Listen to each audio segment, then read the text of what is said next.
So yun nga guys, no, PE days namin ngayon, pang PE ako, naka-tire. So pupunta lang ako ngayon sa CR kasi naiihi ako. And ayun, hinahanapin ko pa yung room namin, room number 5 daw ako. So ayun, late na ako. Ang time namin is 7:30, papasok ako 7:31 na. Kaya nagmamadali na akong maglakad niyan. Pupunta lang ako ng CR para umihi, tapos ayun, papasok na ako. Update ko kayo mamaya.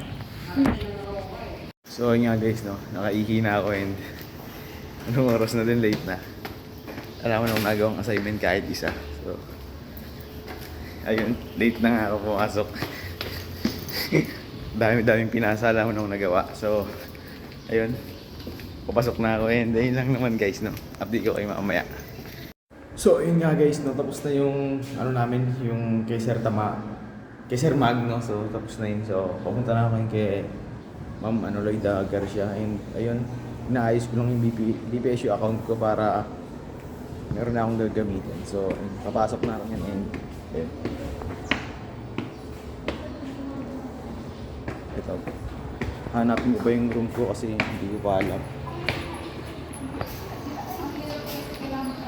And sila Lloyd nasa ano yata, library. And ako, papunta na ako sa room namin kasi time na din, 10 minutes na lang. So yun, hintayin ko na lang sila dito. And marami pa akong assignment na gagawin.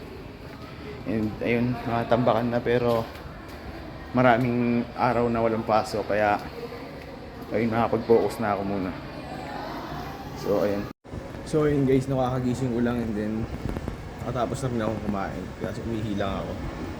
And ayun, another day and another na naman na araw.